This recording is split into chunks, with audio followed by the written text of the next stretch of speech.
Señoras, señores, en nombre de Nueva Economía Forum les doy la bienvenida a la tribuna Andalucía del Forum Europa, que organiza con la colaboración de Cajasol y Vodafone.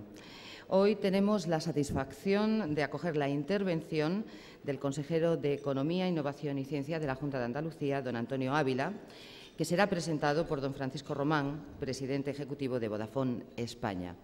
La tribuna es suya.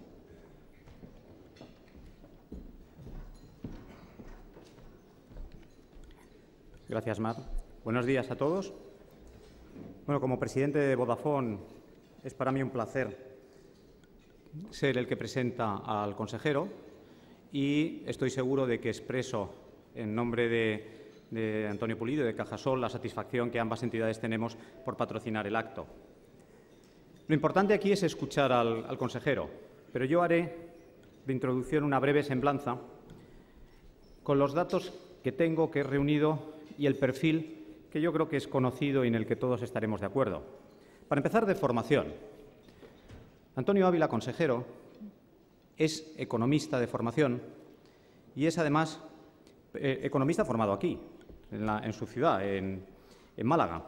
Pero además es profesor de fundamentos de análisis económicos de la facultad. Es decir, que tiene una raíz docente y, por lo tanto, cabe esperar una formación teórica sólida, cosa que yo creo que acredita su trayectoria y que comprobamos cada vez que le escuchamos.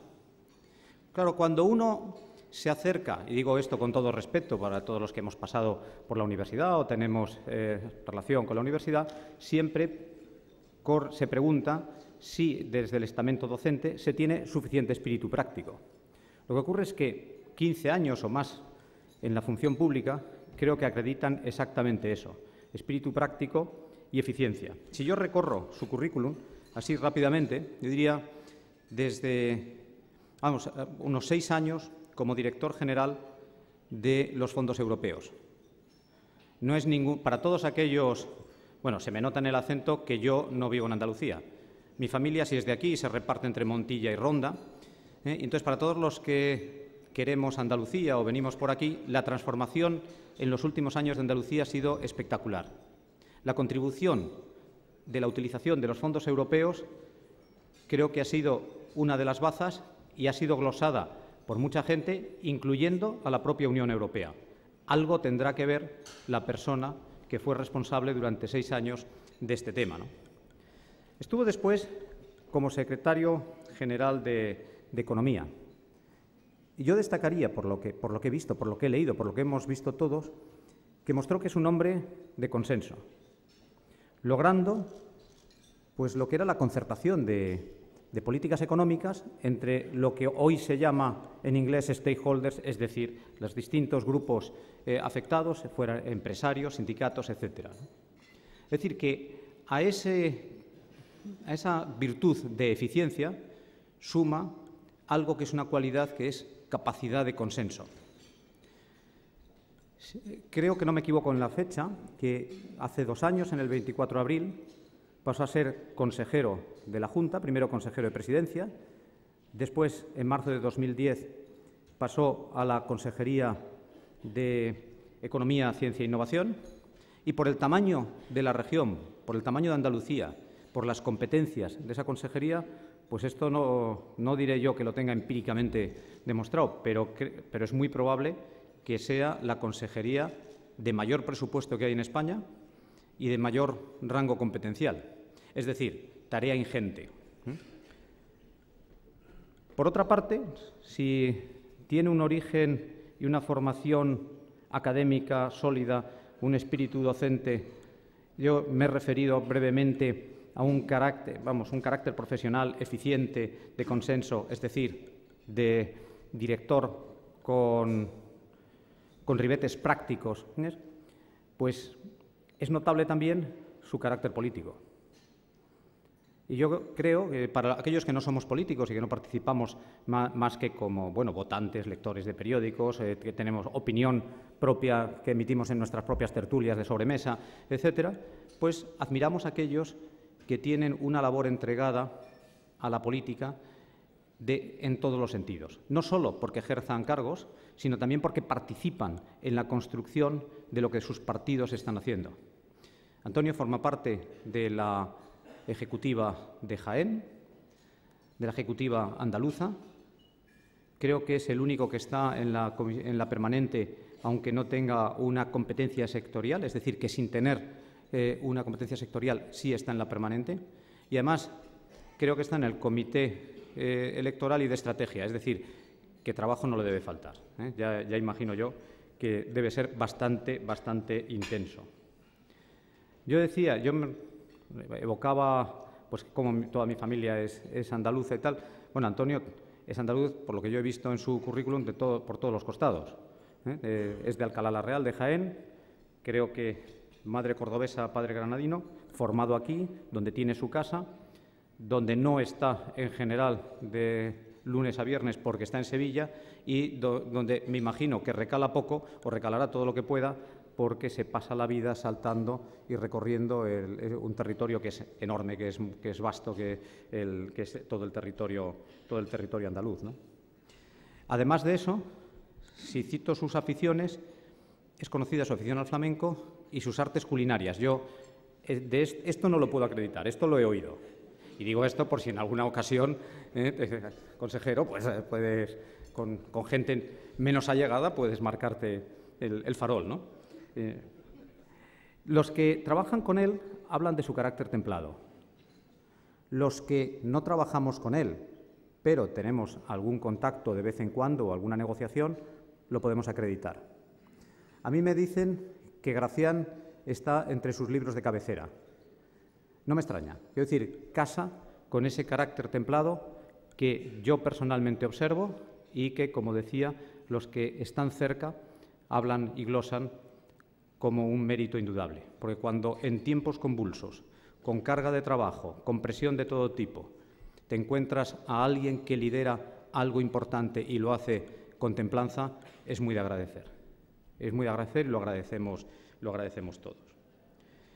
En fin, para acabar, porque lo que nos importa es escuchar al consejero, yo expresaré en nombre de Vodafone la satisfacción de poder presentar al propio consejero y lo hago como alguien que es uno de los suministradores y socios tecnológicos de la Junta y luego con la satisfacción de muchos años trabajando con el Gobierno andaluz en distintos proyectos de innovación y comprobando, no todas las cosas salen bien, naturalmente, pero que la mayoría de los proyectos salen porque el enfoque es un enfoque que propicia algo feraz y las cosas van saliendo.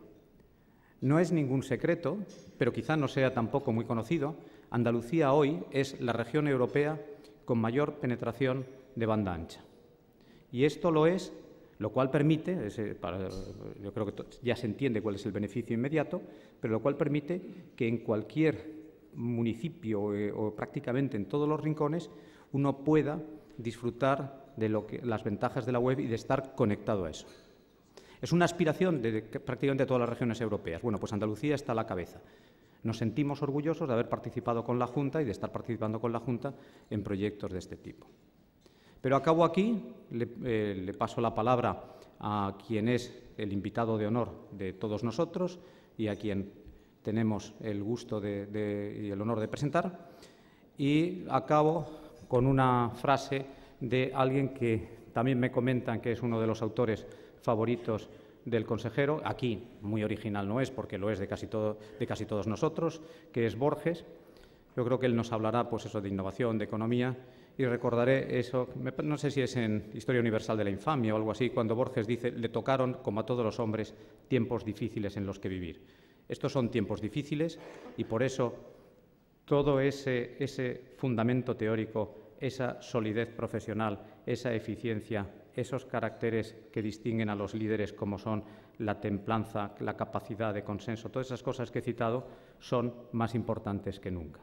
Así que no digo más, salvo pasarle la palabra, porque lo que nos interesa es escuchar del consejero cómo en estos tiempos difíciles se afrontan las cosas, cuál es el análisis de la situación. Muchas gracias y consejero, por favor.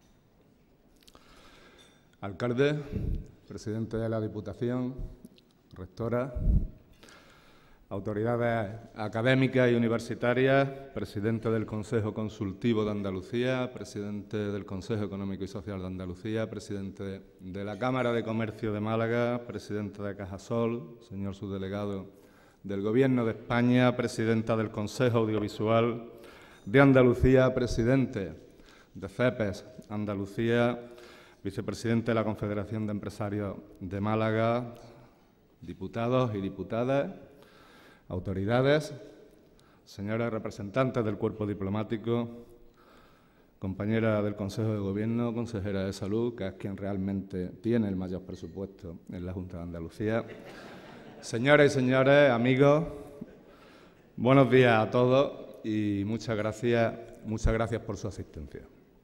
Muchas gracias también, Paco, presidente de Vodafone España, por tu disposición para acompañarnos y por tus amables palabras de presentación que siempre afectan al pudor personal.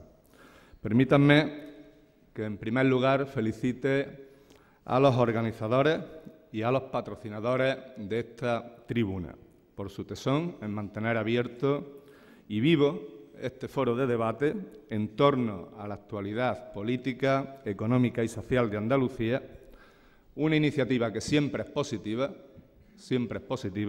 pero que adquiere un mayor interés, si cabe, en tiempos, en contextos de cambio como los que nos encontramos. Por ello, quiero agradecer al Fórum Europa su invitación y la oportunidad que me vuelve a brindar de compartir algunas reflexiones como miembro de un gobierno, del Gobierno de José Antonio Griñán. Hace poco más de un año expuse en este mismo foro, entonces como consejero de la Presidencia, las coordenadas básicas de la acción política de este Gobierno. Una acción política que tiene a la igualdad como argumento, que tiene la transparencia como código de conducta, al diálogo como instrumento y que tiene Andalucía sostenible como proyecto.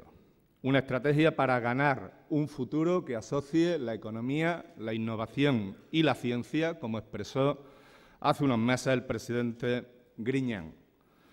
Una estrategia que asegure la transferencia del conocimiento al tejido productivo y que tengo la responsabilidad de contribuir a dirigir como consejero de Economía, de Innovación y de Ciencia desde marzo del año pasado. Desde que Fórum Europa me propuso esta participación, decidimos celebrarlo en Málaga, una provincia y una ciudad que se han adecuado perfectamente a esta estrategia. Por ello, quiero exponerles en esta mañana algunas reflexiones sobre la economía malagueña en el contexto de la economía andaluza. Reflexiones y análisis que también pertenecen a quien está en la dirección del Partido Socialista Obrero Español de Andalucía y que, por tanto, forman parte de un yo colectivo, reflexiones y análisis que también realizamos pues apenas 3 semanas antes de que Andalucía, de que España vuelvan a disfrutar de la fiesta de la democracia que suponen las nuevas elecciones municipales.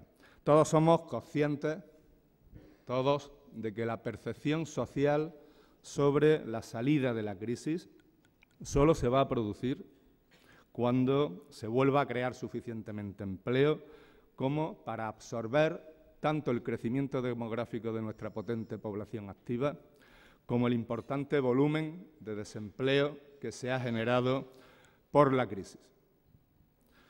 Pero ello no debe de significar ni un velo ni un freno para quienes somos responsables de contribuir a la gestión económica general, para quienes hemos de transmitir precaución ante los problemas, pero también confianza cuando hay elementos para ello. Y de ahí que sobre la base del realismo, sobre la base del análisis, de los números, y no, por supuesto, desde un crédulo optimismo, debamos valorar la situación económica general, su evolución, a la luz de indicadores, a la luz de unos indicadores que en 2010, el año pasado, han mostrado el inicio, una consolidación de señales de recuperación en la evolución de la economía andaluza. Un ejercicio, el de 2010, el tercero en el desarrollo de una política económica que es fruto del diálogo del Gobierno andaluz con los agentes económicos y sociales y que está orientada a un doble objetivo: superar las dificultades y favorecer también el tránsito hacia un modelo productivo sostenible, hacia una economía más fuerte. Son dos retos ambiciosos pero posibles y para los cuales no hemos partido de cero, sino de una base sólida. Es cierto que esta crisis ha cerrado un amplio ciclo de crecimiento económico y de creación de empleo que se ha registrado en Andalucía en su conjunto y en Málaga en particular, y que ha coincidido también con la etapa en la que seguramente se ha dado la mayor transformación socioeconómica de esta tierra. Málaga es también el resultado de ese conjunto de reformas estructurales de la economía andaluza que se han impulsado durante estos años con empresarios, con sindicatos, por los gobiernos de Andalucía y por los gobiernos del conjunto de las administraciones que forman nuestro tejido institucional. Reformas para profundizar en nuestra integración y presencia en el escenario socioeconómico y político de España, pero también de la Unión Europea. Reformas que han sido ejemplarmente interpretadas por los ciudadanos y los agentes económicos y sociales de una provincia tan dinámica como Málaga, que han afectado a la oferta productiva, que han afectado a las infraestructuras, a la capacidad emprendedora y a la capacidad competitiva. Han afectado a nuestra oferta productiva. Una oferta productiva que se ha terciarizado, que es más equilibrada y más eficiente. La economía malagueña es hoy menos dependiente del sector primario y, como digo, también más terciarizada, con un sector industrial más tecnológico. El sector servicios en la economía malagueña representa el 78% del valor añadido y el sector primario aporta menos del 2%.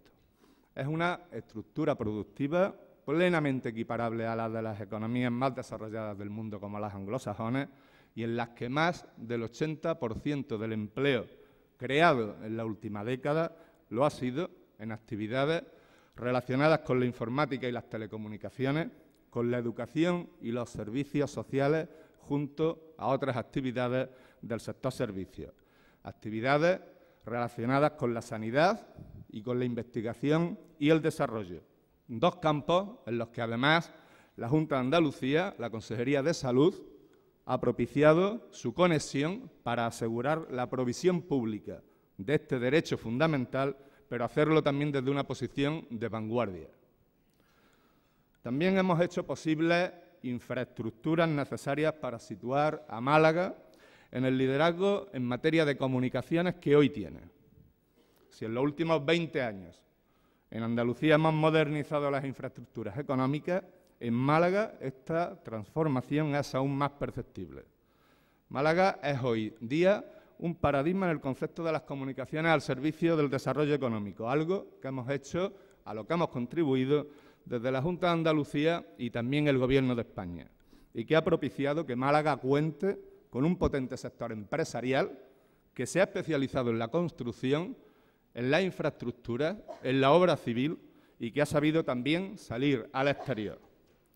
Y que cuente también con buenos niveles de accesibilidad general en la red de carreteras, con un crecimiento en autovías y autopistas superior a las medias nacional y regional, con el aeropuerto más importante de la mitad sur de la península, que cuente con el segundo puerto marítimo a nivel nacional en cuanto a tráfico de cruceros, con un claro liderazgo en alta velocidad propiciado por la Junta de Andalucía y ejemplificado en la línea Madrid-Málaga, propuesta e impulsada en su momento desde la Consejería de Economía y en la futura conexión directa a Sevilla con la línea Sevilla-Antequera, diseñada y construida por la Junta de Andalucía. Reformas que, en tercer lugar, han aumentado la competitividad de la economía andaluza y de la economía malagueña, con un mayor grado de internacionalización. Entre 1990 y 2010, las exportaciones se han multiplicado por 5 en la economía andaluza y por 6 en la malagueña. Y reformas que han incidido en nuestra capacidad emprendedora, conformada hoy por un tejido productivo de más de 110.000 empresas. La iniciativa emprendedora malagueña, en los últimos 20 años, ha más que quintuplicado la creación de empresas respecto a los 20 años precedentes. Unas empresas que, como decía antes, han sabido abrirse al exterior, como demuestra que el año pasado, ante la debilidad de la demanda nacional, las exportaciones crecieran a tasas continuadas de 2 dígitos, convirtiendo la apertura al exterior en uno de los motores de la recuperación. Este conjunto de reformas estructurales se ha traducido en la última década en un crecimiento del Producto Interior Bruto de Málaga que casi duplica la media del crecimiento de la Unión Europea, lo que ha posibilitado avanzar en la convergencia real, algo a lo que no ha sido ajeno que más del 80% de la población activa malagueña tenga ya formación cualificada.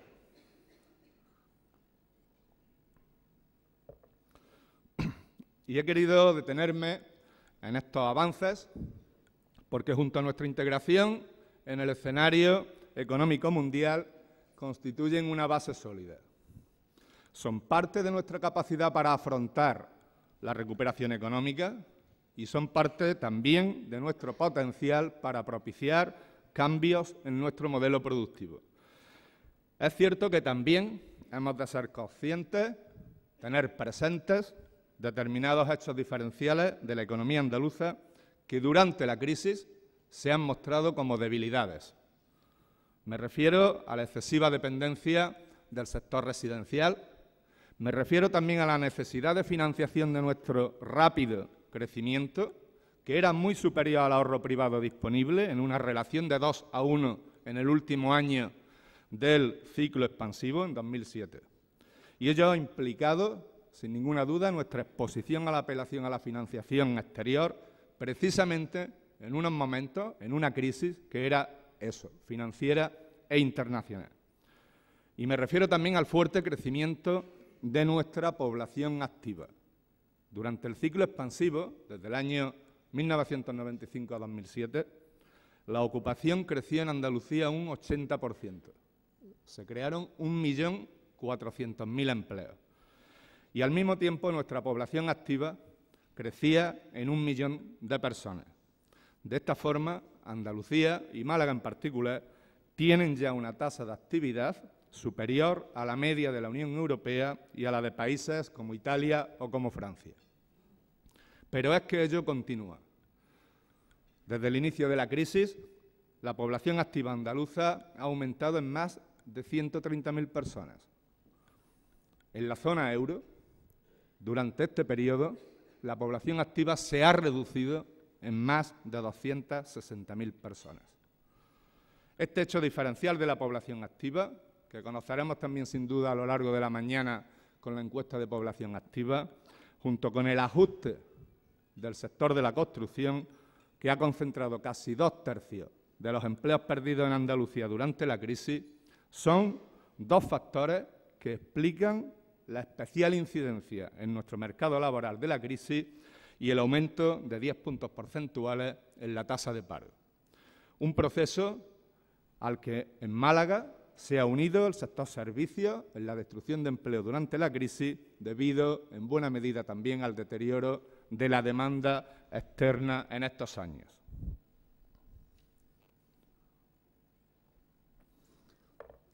Bien, ante esta situación, yo quiero destacar el esfuerzo de la sociedad andaluza en su conjunto. Por supuesto, incluyendo el importante esfuerzo público que se ha desplegado contra la crisis. Desde febrero de 2008, el Gobierno andaluz ha puesto en marcha más de medio centenar de medidas de impulso económico y de apoyo a las familias, a las personas más afectadas por los efectos de la crisis. Medidas para favorecer la liquidez general del sistema, para facilitar el crédito a las empresas, para impulsar la actividad económica, movilizar el mercado, incrementar el gasto en investigación, desarrollo e innovación, invertir en formación y en energías renovables, fomentar la internacionalización de las empresas andaluzas y para atenuar las consecuencias del paro con programas de creación directa de empleo y de apoyo a las familias. Medidas, muchas de ellas contempladas en el marco del 7º Acuerdo de Concertación Social que la Junta de Andalucía tiene con los sindicatos, con UGT de Andalucía y Comisiones Obreras de Andalucía, y con los empresarios andaluces, con la Confederación de Empresarios de Andalucía. Asimismo, con los empresarios y los sindicatos, diseñamos al inicio de esta legislatura las líneas básicas para fortalecer la competitividad de la economía andaluza. Una estrategia que debe permitir consolidar nuestro crecimiento en clave de sostenibilidad económica, social y medioambiental, y que se enmarca dentro de la estrategia prevista por la Unión Europea para 2020. Una estrategia que persigue afianzar un nuevo patrón de crecimiento basado en la transferencia del conocimiento al tejido productivo y en la relación entre emprender, innovar y crecer. Una estrategia que por ello pivota en lo económico, en la excelencia en la educación, en potenciar la capacidad emprendedora y la innovación en las empresas, en impulsar su internacionalización, la producción y el uso de las energías renovables y, por supuesto, en la diversificación de la estructura productiva. Y para ello hemos aprobado también medidas específicamente destinadas a los emprendedores. Quiero destacar un instrumento que contribuye a cambiar la cultura del apoyo público a los proyectos empresariales, a la vez que nos prepara para el futuro. Un instrumento que está basado en la máxima de ayudar a quien se ayude. Me refiero a los fondos reembolsables, es decir, apoyo económico público mediante préstamos, avales o garantías que hay que reintegrar para que pueda volver a servir para financiar otros proyectos. La Junta de Andalucía ha puesto a disposición de los empresarios andaluces 1.100 millones de euros en estos fondos para diferentes sectores que van desde el turismo al agroalimentario, desde el energético a las industrias culturales y también para diferentes funciones horizontales, para la tecnología, para los espacios productivos o para la internacionalización. Y quiero detenerme en el impulso dado por la Junta de Andalucía a proyectos estratégicos en sectores clave para la recuperación económica y en el desarrollo de ese modelo productivo más sostenible. Para Málaga en particular, el futuro pasa por potenciar el binomio turismo y tecnología. Y me refiero en ese sentido a iniciativas como el Centro de Innovación Turística de Andalucía, conocido como Andalucía Lab, pionero en Europa y con el que se ofrece un servicio gratuito y personalizado a las pymes del sector sobre la incorporación de nuevas tecnologías y la generación de nuevas ideas y proyectos. Una iniciativa del Gobierno andaluz de la que se han beneficiado más de 5.000 empresas turísticas desde su entrada en funcionamiento en noviembre de 2009. Me refiero también a la puesta en marcha de la Comunidad Turística Andalucía en la red, a través de un portal específico que aglutina la oferta global de servicios turísticos de esta comunidad autónoma en una central de reserva, así como información a usuarios y asesoramiento a las empresas. Me refiero también al Plan Director de Marketing, elaborado para la promoción y comunicación turística y en cuyo marco ya se han ejecutado más de 1.500 actividades de promoción y 120 campañas publicitarias. Me refiero también al Plan Cualifica de la Costa del Sol Occidental, que hasta el momento ha comprometido una inversión de 105 millones de euros. O también al recientemente presentado Plan de Calidad Turística, cuyos objetivos son impulsar un nuevo modelo de gestión y crecimiento de los destinos y las empresas del sector e invertir en la formación y el conocimiento de los trabajadores. Para esta estrategia de reforzamiento del binomio turismo-tecnología caben también otras actuaciones. Son actuaciones como las llevadas a cabo en el Parque Tecnológico de Andalucía, que configuran a Málaga y a su universidad como un núcleo central de investigación y de innovación para el desarrollo de sectores de vanguardia, como son las nuevas tecnologías, como son las telecomunicaciones. El Parque Tecnológico de Andalucía se ha convertido en un referente nacional y en uno de los motores económicos de la provincia. Prueba de ello es que, a pesar de la complicada situación económica actual, esta tecnópolis creció en 2010 en número de empresas, en facturación y en empleo. Y además lo hizo cualitativamente bien. Creció el número de empresas hasta las 538 y el empleo creció más, hasta los 14.700 trabajadores. La facturación creció y lo hizo más que el empleo, hasta superar los 1.500 millones de euros, por tanto, aumentó la productividad aparente del trabajo.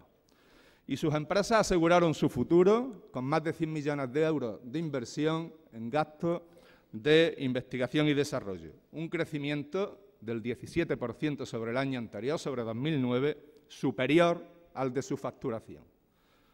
Y quiero destacar también que el Parque Tecnológico de Andalucía ha alcanzado la paridad en el empleo, ha alcanzado el objetivo fijado por la Unión Europea de que 2/3 del gasto en inversión y desarrollo sean privados, ha liderado por primera vez proyectos europeos de cooperación y ha sido capaz en 2010 de atraer empresas tan relevantes como Oracle o Ericsson para implantar centros de formación y de investigación y desarrollo.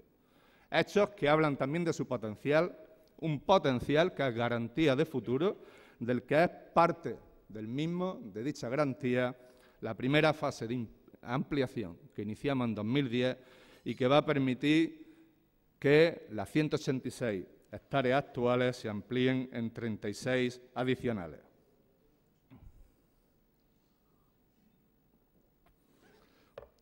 De ese binomio entre turismo y tecnología forma parte el proyecto que hemos impulsado también con Adif, con el gestor de infraestructuras ferroviarias, que construirá en Antequera su anillo de ensayos y experimentación, que situará a Málaga en el liderazgo mundial de pruebas de alta velocidad. Además, Adif creará en el Parque Tecnológico de Andalucía su centro de tecnologías ferroviarias para las grandes empresas del sector, en colaboración con la Junta de Andalucía a través de la Consejería de Economía. Este proyecto de investigación y desarrollo superará, como ocurrió en su momento con las propias líneas del AVE, la cortedad de mira actual de algunos sectores reacios al progreso de Málaga.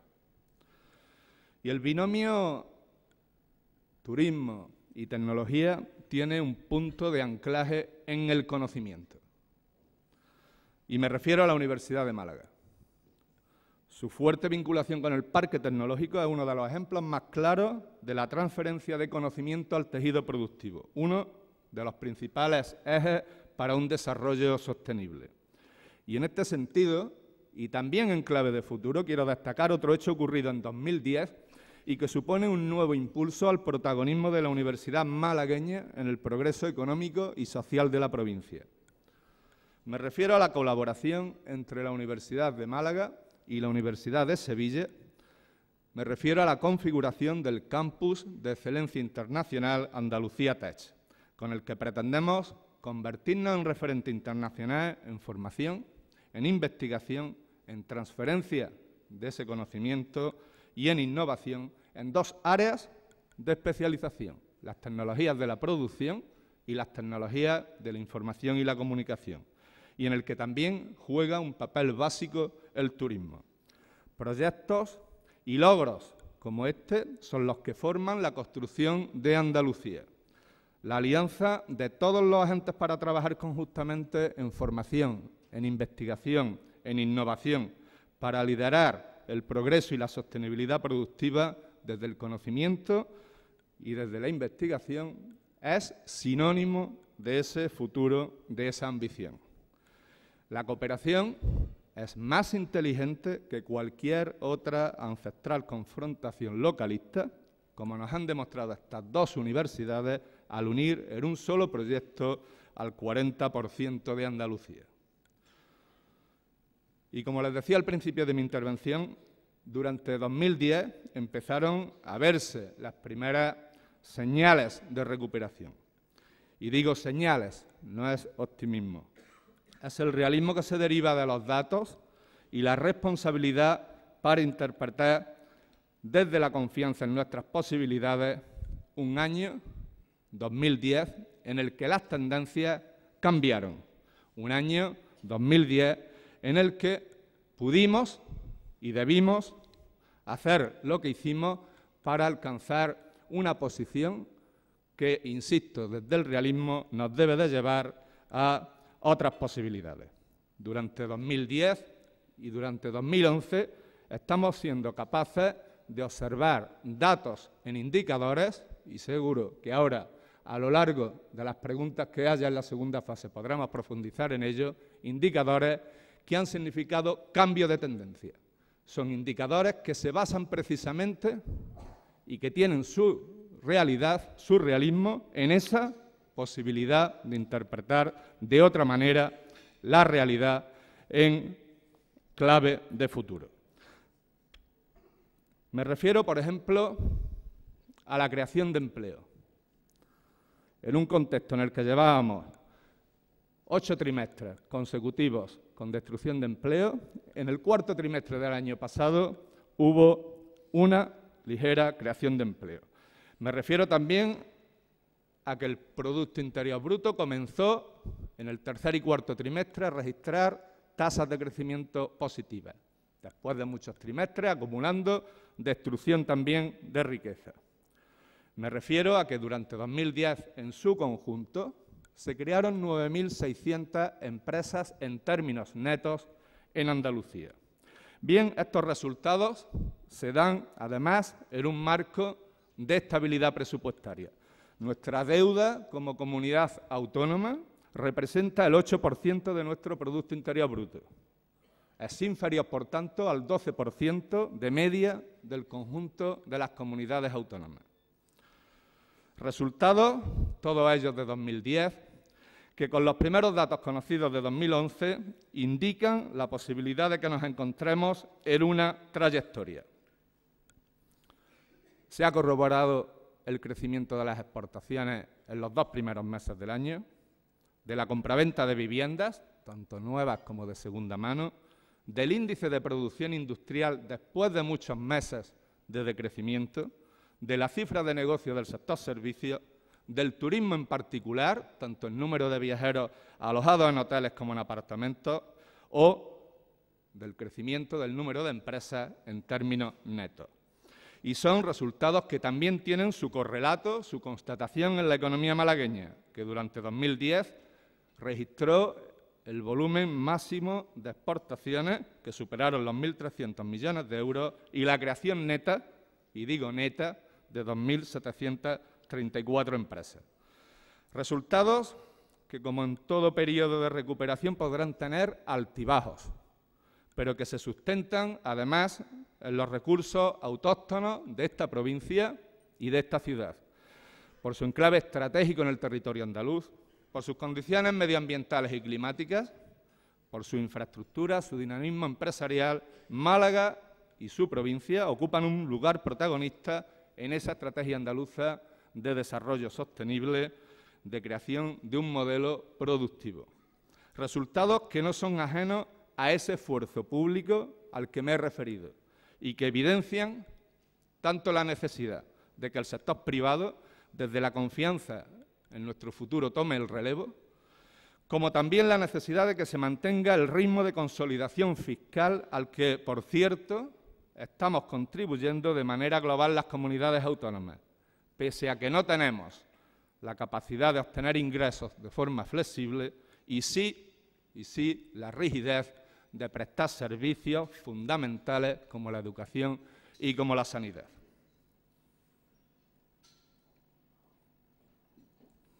Por eso, señoras y señores, Málaga, como Andalucía, tiene capacidad y posibilidad para reanudar la senda de progreso tras el paréntesis de estos años de recesión que ha afectado a las economías desarrolladas. Este, 2011, es un año decisivo. Esperamos que sea el de la recuperación del crecimiento económico, un crecimiento que estimamos superará el 1% y que todas las instituciones de previsión, todos los institutos estiman que será positivo. Este crecimiento debe permitirnos recuperar a lo largo del año y después del primer trimestre la senda de la creación de empleo. Tenemos bases para ello. Un cambio estructural consolidado en nuestra estructura productiva, en nuestra capacidad emprendedora, en la competitividad de nuestra economía. Una competitividad que se ve tanto en sus factores, y nos hemos referido a la disposición de infraestructura, a la formación de nuestra población activa, a nuestra capacidad tecnológica, pero también en la demostración de esa competitividad, con la ganancia de cuotas en los mercados internacionales. Y tenemos, además de estas bases, la ambición y la ilusión de lograrlo.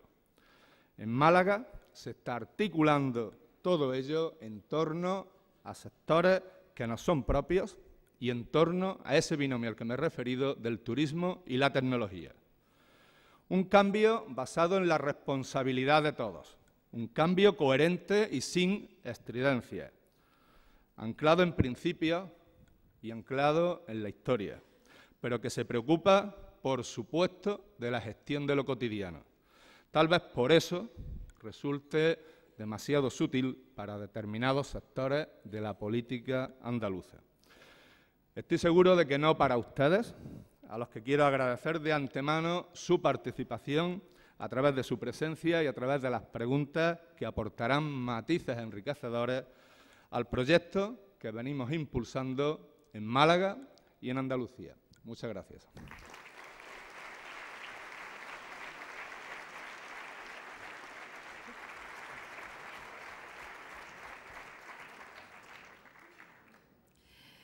Gracias, consejero. Y hay indudablemente una preocupación. Sin embargo, en su discurso hay un tono optimista, sobre todo referido al futuro, sobre las políticas que se han hecho desde la Junta de Andalucía. Los datos, la verdad es que ahora acabamos de saber los datos de la EPA y vuelve a subir otra vez vuelve a crecer otra vez el paro. ¿Cuál es la realidad de ese optimismo, por decirlo de alguna manera, si es que existe alguno? ¿En qué términos lo podemos determinar, lo podemos definir ese optimismo? Y es cierto esa frase tan manida de los brotes verdes, ¿es cierto que se vislumbran, que se ven o por el contrario no? Bueno, yo he apelado en la intervención a un concepto que seguramente pues está últimamente algo devaluado en lo que es el análisis político, que es el de la responsabilidad y el de la coherencia.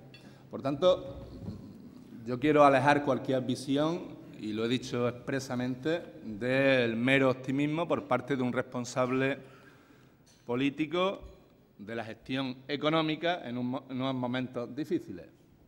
Quiero alejarlo, pero eso no me debe de impedir en absoluto que a la luz de esos mismos datos que nosotros utilizamos, y cuando digo nosotros, digo los responsables, los ciudadanos, para valorar la situación económica, pues nos demos cuenta de que hay indicadores que tienen que ver con la actividad productiva, y me he referido a la capacidad de las exportaciones, pero también al índice de producción industrial o al índice de negocio del sector servicios, que han venido durante meses consecutivos, durante 2 años, durante trimestres, si es que son indicadores trimestrales, mostrando tasas de crecimiento negativas y que, por tanto, acumulaban un deterioro de nuestra capacidad productiva, acumulaban en su efecto sobre el mercado de trabajo destrucción de empleo, que unido al crecimiento de nuestra capacidad, de nuestra población activa, han generado una bolsa de paro.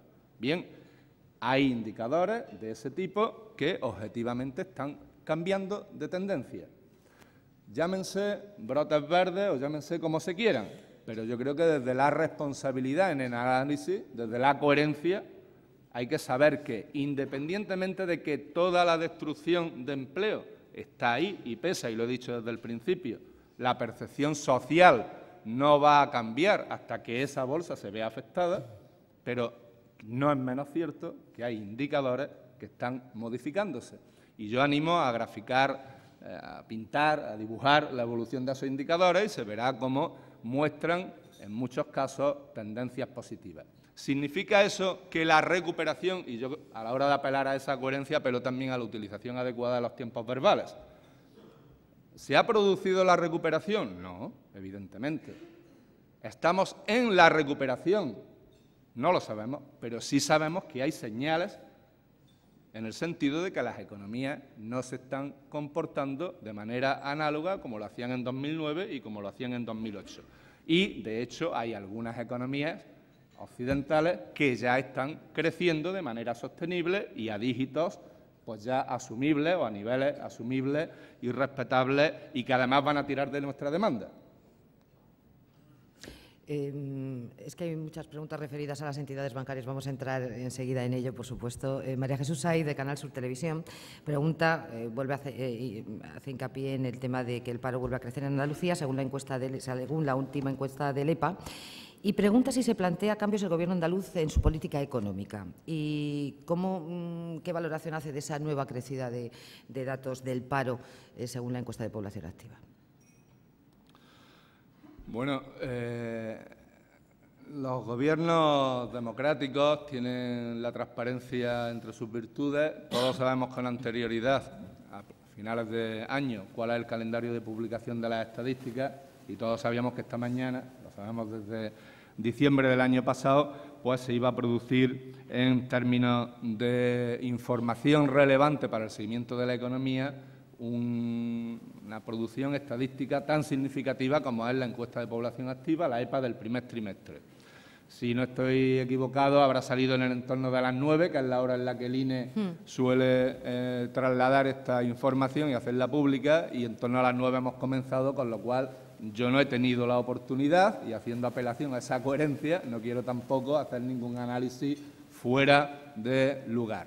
Dicho eso, bueno, tan relevantes son los datos porque nos reflejan lo que ocurría en el primer trimestre como la relación que tienen esos datos con los modelos de previsión, con las previsiones que las empresas o que los economistas puedan o podamos realizar y, por supuesto, los responsables de la gestión pública.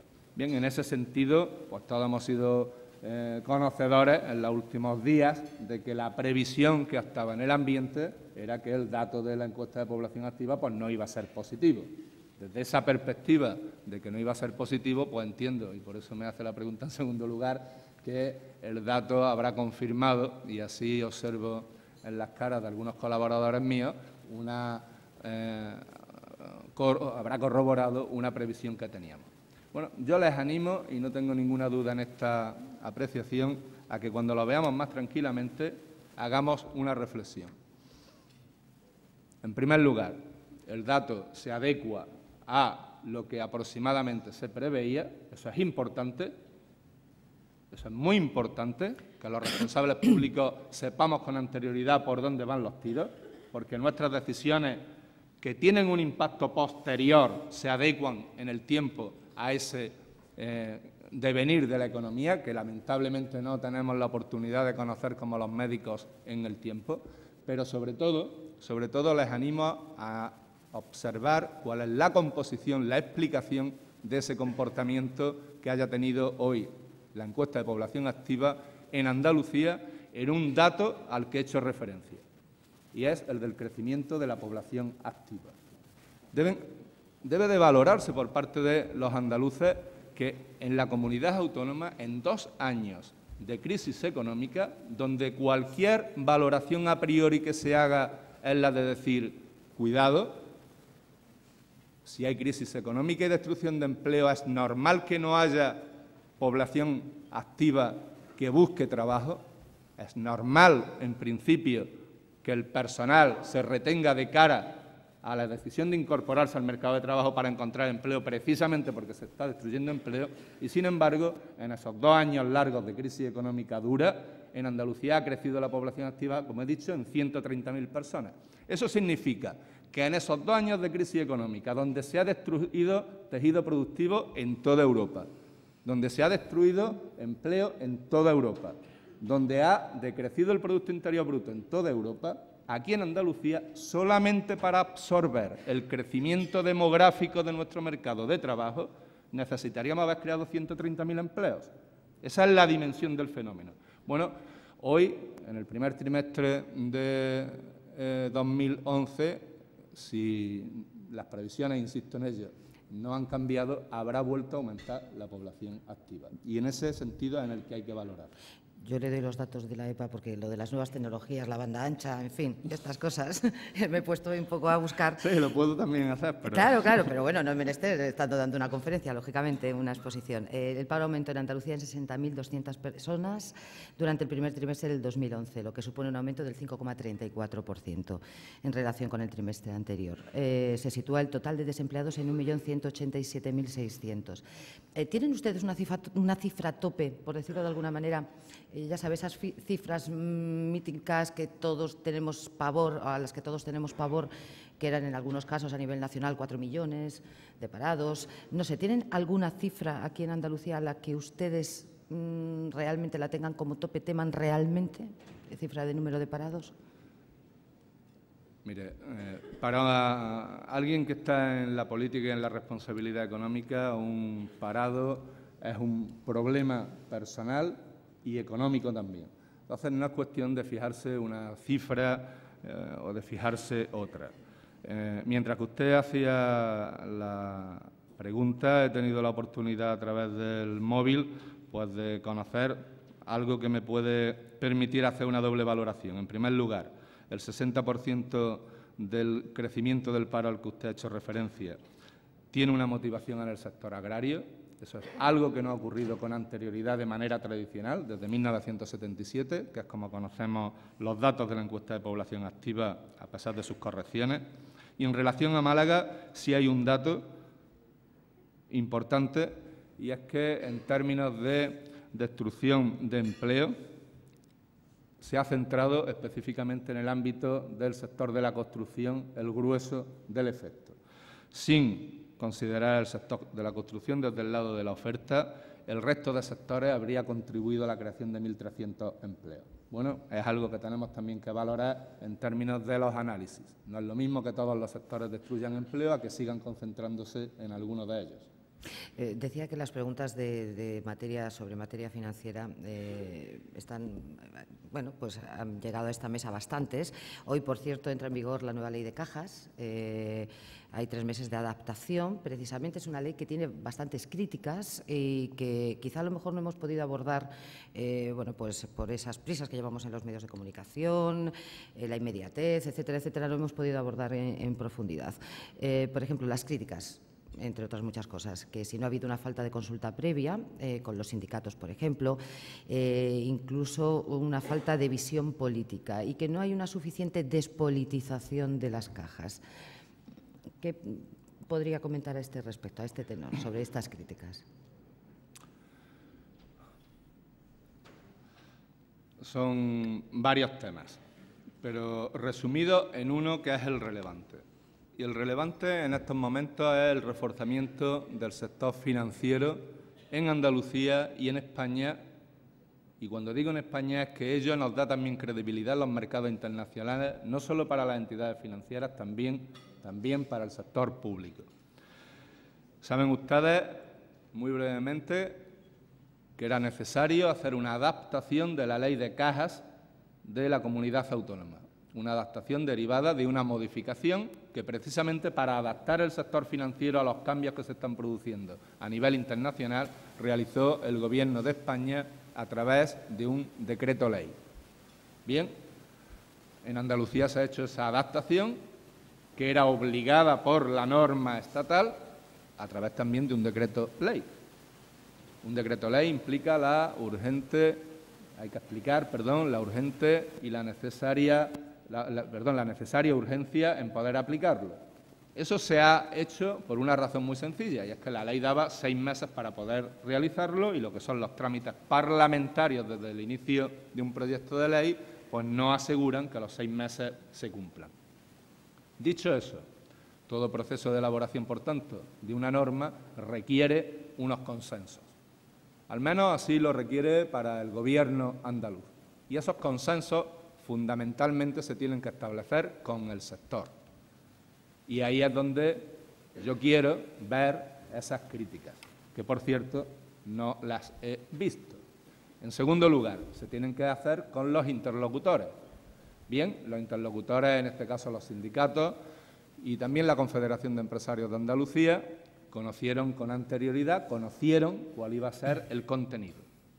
Hay un proceso, una vez que se aprueba un decreto ley, que tiene un trámite parlamentario para su convalidación. Pueden ocurrir dos cosas: que el Parlamento decida que el proyecto de ley queda convalidado, el decreto ley queda convalidado y pasa a ser inmediatamente ley, o que el Parlamento decida que el decreto ley ha de tramitarse como un proyecto de ley, si bien es vigente desde el principio de su aprobación. Bien, el Gobierno andaluz lo que ha hecho es proponerle al Parlamento que tome esta segunda decisión, para que quien tenga que opinar, opine. En particular, la crítica sindical, y la conozco perfectamente y se me ha hecho llegar, lógicamente, está centrada en un ámbito, que es precisamente el de haber conformado los contenidos de la ley. No tengo ninguna duda, ninguna, de que los sindicatos andaluces, cuando conozcan en profundidad, y ya lo están haciendo, el contenido de la norma, verán que la representación sindical, que es el elemento fundamental en la norma, la representación de los trabajadores en las cajas de ahorro, queda, desde la perspectiva del peso que tienen los empleados, en el máximo que permite la ley estatal, que es el 15%, y que la otra vía de posible presencia sindical en los órganos de gobierno de las cajas de ahorro, que es el grupo correspondiente a otras organizaciones, es la vía que recoge todo el peso, todo el crecimiento de la representación que tienen que ceder los poderes públicos, entre comillas, a los poderes privados, entre comillas, según la norma estatal. Saben ustedes que la representación pública debía bajar del 50% actual al 40%, y lo que el Gobierno ha propuesto es que sean esas otras organizaciones, entre las que están las sindicales, las que absorban esos 10 puntos de crecimiento. Por tanto, creo que ese elemento hay que situarlo ahí, en el tono de las críticas, amén de algunas críticas que he podido leer en la prensa y que esas pues seguramente responden más a desconocimiento que a realidad. Hay una preocupación sobre la obra social y también se pide desde algunos sectores una mayor regulación de las fundaciones. No sé en estos capítulos cómo está la ley, qué es lo que refleja. Bueno, la obra social no tiene, desde mi perspectiva, ningún tipo de posible agresión, como ciudadano lo digo, andaluz, en el sentido de que la obra social pues tiene un componente territorial muy potente, sino que todo lo contrario, ¿no? Y ahora, en cualquier caso, podremos departir con el presidente de Cajasol también, no tengo ningún inconveniente, ¿no? Pero hay un elemento en el que el Gobierno andaluz, y engancho con un comentario que me había quedado en el tintero de su anterior pregunta, ha querido ser muy claro, ¿no? Es cierto que la norma estatal lanza un mensaje global para que mejore la gestión en términos de profesionalización de las cajas de ahorros, en términos también de profesionalización de sus órganos de gobierno. Bueno, esto se ha enmarcado dentro del título de la despolitización. No es necesariamente una despolitización la que tenemos que ver en Andalucía desde una perspectiva como en otras comunidades autónomas, donde la representación en los órganos de gobierno la tenían los gobiernos. Saben ustedes que aquí en Andalucía los gobiernos no han estado sentados nunca en los consejos de administración de las cajas de ahorro. En otras comunidades sí. En otras comunidades autónomas o en las cajas de otras comunidades autónomas. Bien, esa despolitización lleva aparejado, por seguir con el argumento generalmente conocido, lleva aparejado una serie de normas que se han trasladado a la norma andaluza. Esas normas, esas disposiciones, pues pasan por la necesidad de que los miembros de los órganos de gobierno pues tengan, por ejemplo, una determinada capacitación profesional, o pasan también porque los cargos electos o los miembros de los gobiernos no puedan estar sentados en los órganos de gobierno de las cajas de ahorro. Bueno, esto pasaba prácticamente en su totalidad ya con la ley vigente de cajas de ahorro andaluza. prácticamente en su totalidad, salvo la excepción de los gobiernos locales. Pero nadie conoce a ningún consejero o consejera, por ejemplo, del Gobierno andaluz que esté sentado en un consejo de administración de una caja de ahorros. Luego ahí el nivel de despolitización, por decirlo otra vez así, en esa palabra que no me gusta por lo que pueda conllevar de valoración negativa del ejercicio de la política, pero que es la que se está utilizando, es cierto que aquí en Andalucía ya se habían dado pasos y que aquello que la norma dice lo hemos trasladado. Pero despolitización no quiere decir que el Gobierno andaluz, en el ejercicio de sus responsabilidades, tenga que abdicar totalmente de lo que es precisamente ese ejercicio. Y, por tanto, también se han tomado, dentro de lo que es el ejercicio de esa responsabilidad y del marco de la norma básica, decisiones. Bueno, en relación a la obra social hay una clarísima. Saben ustedes que existe la posibilidad de que una determinada caja tome la decisión de ejercer su actividad financiera a través de un banco.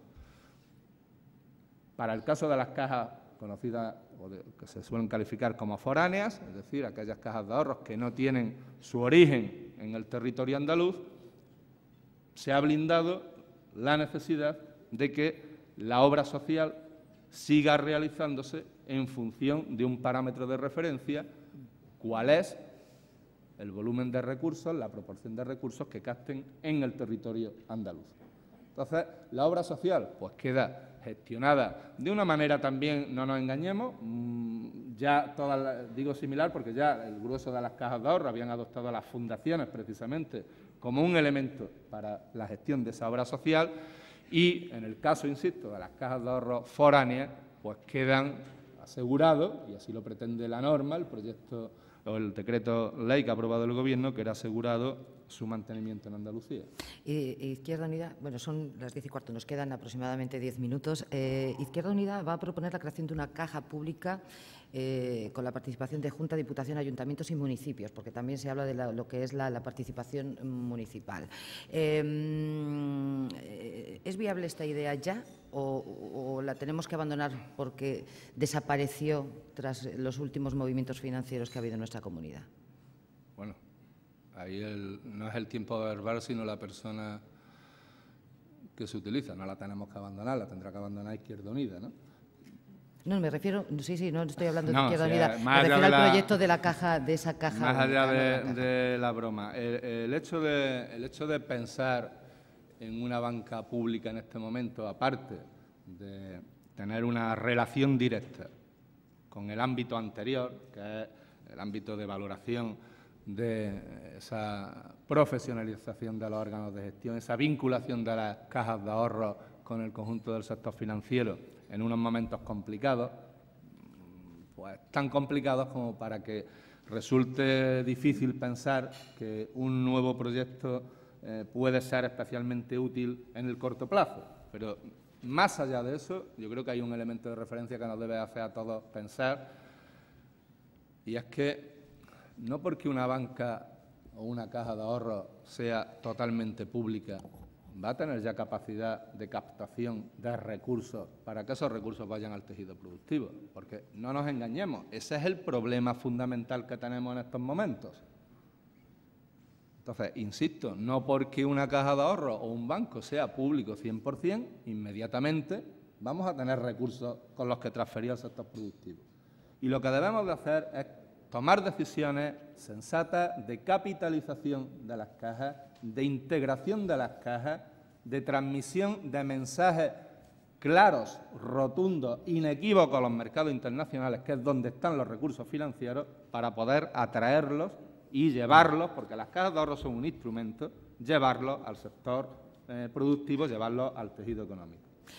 Brevemente una pregunta, la voy a colar un poquito porque es una pregunta de una noticia, una información aparecida en Córdoba hace muy poquito, a primera hora de esta mañana, que el Banco de España inhabilita a Gómez Sierra, al señor Gómez Sierra, el expresidente de Cajasur, Santiago Gómez Sierra, y sanciona a todos los exconsejeros de Cajasur.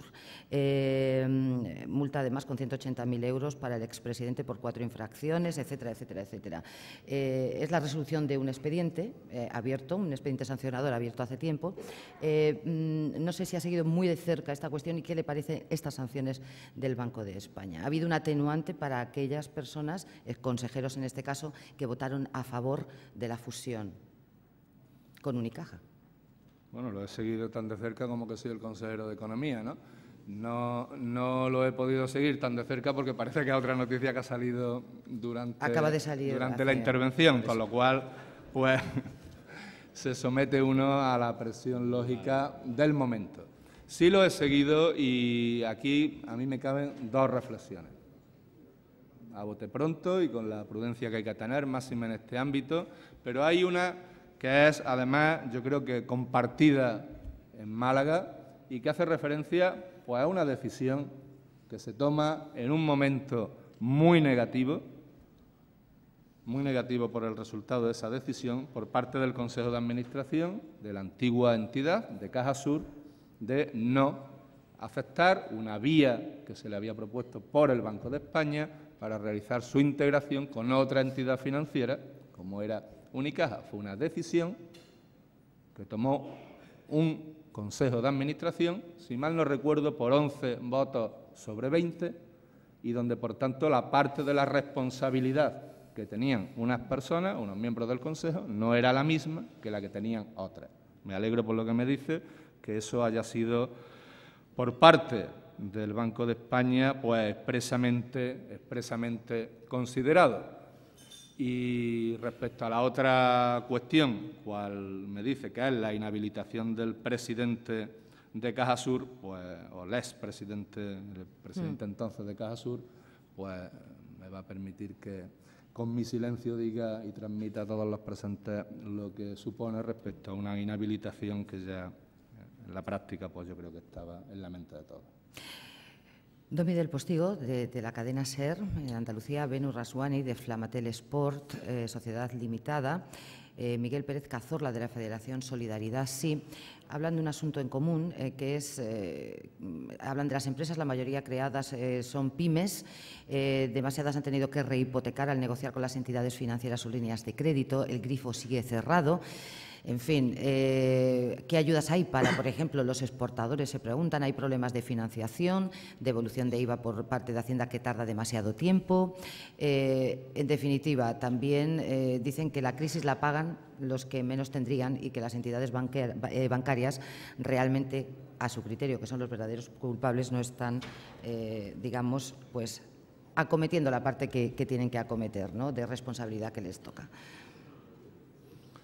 Bueno, yo creo que más allá de nuestra común y generalizada educación judeocristiana y el sentimiento de culpa que podamos tener o proyectar, estamos en una situación complicada y que exige un esfuerzo y una responsabilidad compartida y de todos, más allá, insisto, en donde puedan estar unas culpas u otras.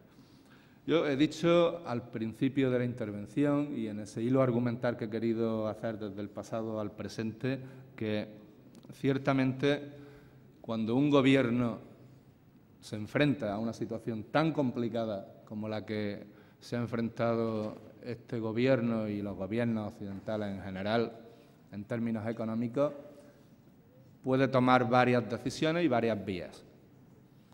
Aquí se ha tomado una vía clarísima. Y era que, si desde la perspectiva de la eficacia y de la sostenibilidad de la salida, porque las salidas se producen, de eso no tengamos ninguna duda, había que estar atentos y había que incidir en las causas.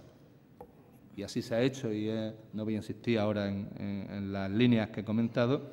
Había otro ámbito específico que son las consecuencias. Y ahí la decisión política pues, puede acompañar o no. Aquí se ha decidido en Andalucía intentar paliar dentro de lo que son también las competencias y las posibilidades que tiene, no nos engañemos, un órgano como es la Junta de Andalucía, una institución regional como es la Junta de Andalucía. Esas consecuencias a paliar afectan fundamentalmente a las personas y a las familias. Y, por supuesto, normalmente, quien menos tiene es quien más lo sufre. Pero también afectan desde el apartado productivo esas consecuencias a aquella parte del tejido más débil. Y la parte del tejido más débil, ninguna duda tengamos, pues son las pequeñas y medianas empresas.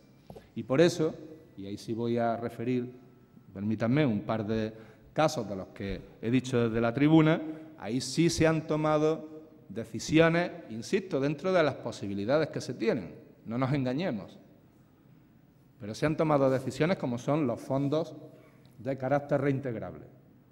Esta comunidad autónoma, a partir de 2014, va a cambiar en cuanto a la capacidad que vamos a tener las administraciones públicas de apoyar a las empresas. Vamos a ser una economía con más del 75% de la renta media de la Unión Europea y, por tanto, la Unión Europea nos va a permitir apoyar con menos intensidad a las empresas. Tiene que cambiar la cultura del apoyo público a las empresas. Y eso se ha hecho, y se ha hecho con un abanico amplísimo y con una dotación de recursos muy relevante, y a la que no ha sido ajena su puesta en marcha también el papel de las entidades financieras, y quiero también reconocerlo, lo mismo que se pueden reconocer otras cuestiones. Pero también se han hecho, y modestamente, cosas importantes desde la perspectiva de trabajar con el Banco Europeo de Inversiones. Trabajar con el Banco Europeo de Inversiones por parte del Gobierno de Andalucía significa que no tenemos que apelar a las entidades financieras cuando necesitamos recursos para inyectarlos en la economía privada. Hay posibilidad y capacidad de traerse esos recursos de fuera. Y, por tanto, que los recursos de la propia comunidad autónoma o del propio país queden en el ámbito de las entidades financieras para reforzar esa provisión pública a las pequeñas y medianas empresas. Y se han tomado también decisiones muy relevantes desde un ámbito, y ya no voy a insistir más, pero sí quiero tenerlo presente porque habitualmente queda en el tintero, habitualmente queda englobado dentro de una valoración genérica, y tienen que ver y van a seguir viéndose por parte de todas las consejerías como un continuo, tienen que ver con la agilización de los trámites administrativos, con lo que también habitualmente se califica como burocracia, como administración pesada y no ligera y no necesaria, y que supone la aplicación en Andalucía de una directiva general europea, como es la de servicios, y que el Gobierno andaluz ha tomado la decisión de intentar proyectarla no solo al ámbito de los servicios, sino también al ámbito del sector secundario, de la industria y a todos aquellos ámbitos de interrelación con la Junta de Andalucía donde pueda considerarse que esa relación ahorra costes a las empresas y les facilita su actividad. Vamos a cambiar de registro. La Junta General de Accionistas de Santana Motor declara hoy la liquidación de la única empresa que se dedica a la fabricación de automóviles en nuestra comunidad. Radio Nacional de España, el compañero o compañera de Radio Nacional de España, pregunta en qué punto están las alternativas previstas por la Junta dentro del Plan Linares Futuro. Bueno, me permite una apreciación. La única compañía que fabricaba o que tenía la intención de seguir fabricando hasta el año pasado, porque en Santana Motor, y lo conoce perfectamente una persona que asiste aquí, que es un diputado por la provincia de Jaén, que es Francisco Reyes, en Santana Motor hay un problema histórico como compañía a raíz de una decisión que toma quien tiene la propiedad de la empresa en el año 94 de abandonarla. Y hay una decisión de la Junta de Andalucía de dar un paso hacia adelante y de amortiguar los efectos de esa decisión en una comarca tan importante como es la de Linares en términos demográficos, en términos de tradición industrial, en términos de saber hacer en la industria. Eso es importante tenerlo en cuenta porque durante todos estos años pues, se ha ido produciendo un proceso de diversificación dentro de la comarca a partir de los recursos de la empresa, que ha llegado un momento en el que tenía que culminar. Y eso es lo que hemos hecho, culminar un proceso de diversificación económica en una zona. Un proceso que debíamos de culminarlo sin romper esa tradición industrial, sin negar el futuro de esas personas que saben trabajar en la industria, pero también que debíamos de hacerlo sin generar conflictos adicionales a los que ya se está soportando por la crisis. Bueno, el Plan Linares Futuro lo que pretende es justamente eso, desde la cooperación entre las administraciones, desde el diálogo sindical a todos los niveles, y cuando digo a todos los niveles digo desde el comité de empresa hasta las direcciones regionales de los sindicatos representativos, pasando por supuesto por las provinciales y las sectoriales, ser capaces de tomar una doble decisión. Primero, acomodar la salida de las personas que no van a volver a poder hacer coches. Y cuando lo digo desde un dato. La previsión de ventas que tenía Santana, y es conocido el dato, a raíz de la demanda que le traslada quien estaba encargado de la distribución de los coches para 2011 era 70 vehículos. Comprenderán ustedes que, por tanto, la voluntad de hacer coches no se podía corresponder con la realidad de hacerlo. Bien, esas personas tenían que salir de una manera acomodada. Eso es una parte importante del plan que se ha conocido como Plan de Acción Social. La otra es aprovechar al máximo ese saber hacer. Y esas instalaciones públicas que constituyen el Parque de Santana, el Parque de Linarejo, para hacer actividades de futuro. Se le propuso a empresas e inmediatamente conseguimos 5 empresas, que hoy día son 7, y que globalmente absorben esa otra parte de trabajadores que no fueron afectados por el Plan de Acción Social. Entonces, el Plan de Linares Futuro lo que significa, insisto, y ya brevemente, es, desde 1994, culminar un proceso de diversificación en la zona y ahora hacerlo en ámbitos que tienen que ver con las energías renovables, que tienen que ver con la producción de procesos informáticos, que tienen que ver con actividades que, desde luego, tienen más futuro que una actividad que ha sido tradicional en la zona, como fue la automovilística, y con una simple excepción, y es que vamos a seguir hasta el final manteniendo lo que es la estructura base de la capacidad de producción de vehículos, en función de que haya alguna empresa que, desde la perspectiva de la producción de vehículos eléctricos, de vehículos híbridos, quiera, sabiendo que eso existe, utilizar esa instalación. Como estamos en Málaga, y además ha habido una importante reunión de parques tecnológicos, precisamente el presidente del Parque Tecnológico de Málaga ha hecho una petición, y es a ver si se pueden intensificar los proyectos de parques tecnológicos. No sé, como consejero, qué respuesta le daría. ¿Sí se puede? ¿Cómo se puede, pide intensificar los proyectos de parques tecnológicos? Es una petición, una reivindicación. Bueno, no sé si se refiere a los proyectos de parques tecnológicos para constituir parques tecnológicos o a los proyectos de las empresas que quieran acomodarse a los parques tecnológicos preexistentes. Bueno, pues si me responde las dos cuestiones estupendamente, Perfecto.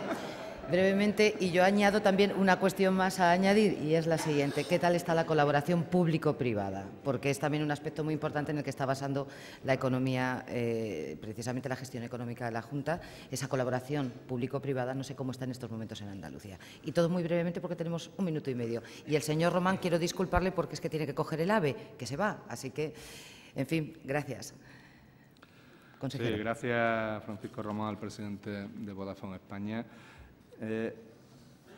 Parques tecnológicos. En Andalucía se tomó una decisión, esa decisión se ha ido manteniendo, se está desarrollando y consiste en que, bueno, al menos en cada provincia haya un espacio de referencia, y cuando digo espacio lo digo en el sentido físico de espacio, para que las empresas puedan cooperar y lo puedan hacer desde una perspectiva absolutamente vinculada a la conexión con el conocimiento, es decir, con la universidad, y en el aprovechamiento, por tanto, de ese conocimiento, de esa transferencia. Y hacerlo, lógicamente, pues en sectores que le sean propios a ese territorio y hacerlo en sectores que tengan un futuro claro y vinculado a la tecnología.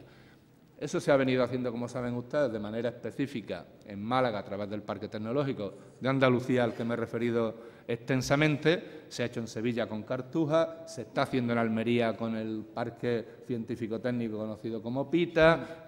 Hay en total ahora mismo 11 parques, uno al menos en cada provincia, y por tanto la red de parques, la interrelación entre ellos, que además me consta que entre los directores de los parques se realiza, y ha hecho usted referencia, y ayer tuvimos la oportunidad de participar en la inauguración con el presidente Griñán y con Felipe Romera, que estaba junto con el presidente Cartuja 93, en una reunión de carácter internacional de los aproximadamente 80 parques que hay en España, y de los cuales esos 11 forman parte.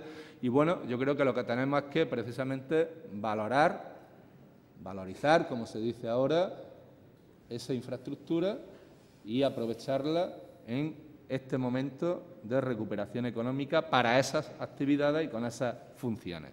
Dicho eso, bueno, bien es cierto que hay empresas que pueden estar dentro de los parques o fuera de los parques, y Felipe ayer hacía referencia a que las empresas que están dentro de los parques acaban teniendo más crecimiento. Habría que ver también cuál es el sentido de la causación, a ver si es que las que tienen más crecimiento son las que deciden irse a los parques, pero independientemente de eso, es cierto que por parte de la Junta de Andalucía la posibilidad de que las empresas se trasladen a los parques y lo hagan dentro de los requisitos de que tengan actividad productiva en determinados sectores, que son los que califican al parque, y relacionada con la universidad, pues son las principales facilidades que se prestan más allá de una infraestructura pues normalmente privilegiada, ¿no?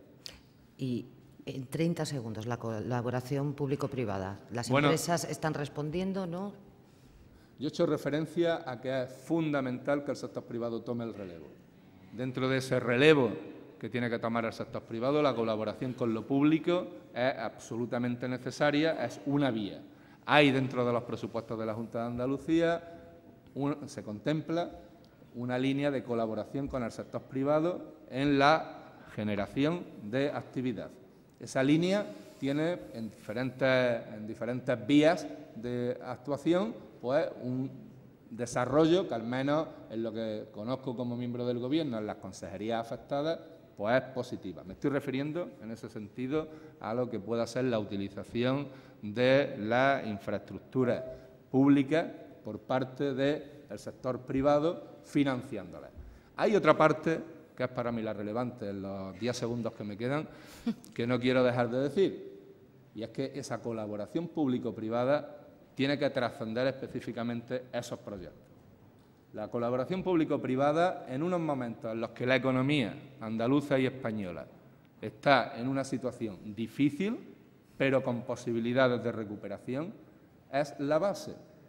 Y sobre esa base es sobre la que se articulan medidas tan relevantes como la que he dicho de los fondos reintegrables. Eso sí que es una colaboración público-privada, porque desde lo público se facilita en un momento de dificultad de obtención de financiación, la financiación, pero desde lo privado se tiene que tener la responsabilidad de la devolución de esa financiación para que sirva precisamente para otros proyectos también privados. Consejero, gracias y sobre todo por ese estrés que nos generan las nuevas tecnologías a veces, ciertamente, con la aparición, en fin, de las tabletas, etcétera, etcétera, informaciones a pie de entrevista y de foro, una cuestión que no todo el mundo, sinceramente, aborda con esa serenidad con la que usted lo ha abordado.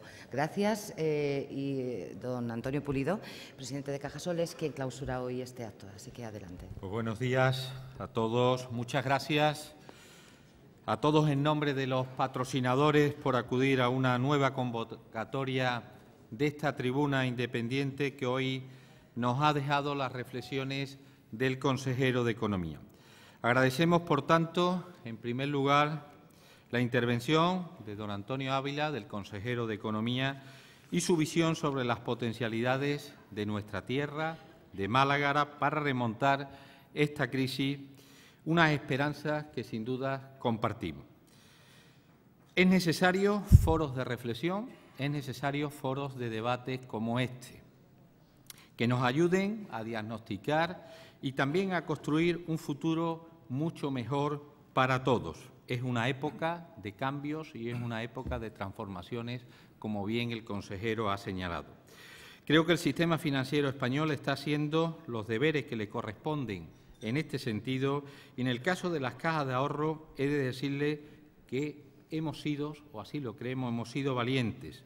Hemos abordado con coraje la mayor reforma de nuestra historia para reforzar nuestra solvencia y, fundamentalmente, para poder contribuir al progreso económico y, básicamente, a la creación de empleo. Para ello ha sido fundamental, el consejero ha hecho referencia, la reforma que ha traído la Ley de Cajas, convirtiéndose esta en una norma, en el principal instrumento, en el instrumento más eficaz para plasmar en una realidad todo el proceso de reconversión y de recapitalización de nuestras entidades. Y de la misma manera quiero destacar, y querido consejero, quiero aplaudir el papel del Gobierno andaluz, que de una forma prudente y en su justo tiempo acaba de presentar su adaptación a la norma estatal, que va a ser, que ya es a partir de hoy, una herramienta acorde a este momento tan complejo y que facilita e impulsa la profesionalización y la capitalización del sector. Creo que es un proyecto sin duda acertado por el modelo escogido, así como por su propia concesión. En Cajasol, en este mismo mes, culminaremos nuestra plena integración en un proyecto, en el proyecto nacional y en el proyecto internacional de lo que es banca cívica. Y tengan claro una cosa, todo este proceso de reestructuración del sistema financiero es absolutamente necesario para la configuración del sistema financiero del siglo XXI.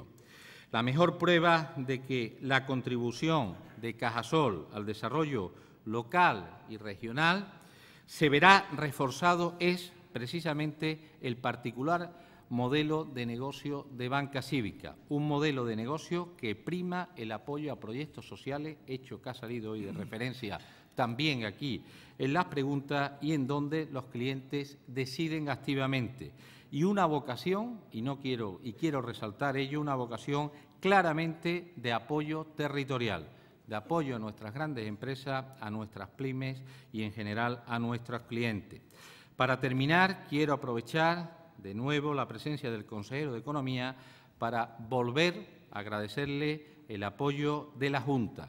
Hemos contado siempre y en todo momento con el apoyo del Ejecutivo andaluz y por ello desde Cajasol nos sentimos agradecidos.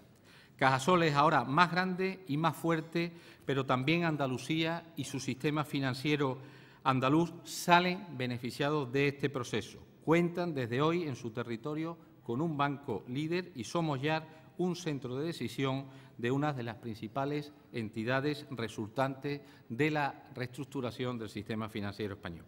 De nuevo, agradecimiento a todos ustedes por su presencia aquí hoy y especialmente al consejero de Economía, don Antonio Ávila. Muchísimas gracias.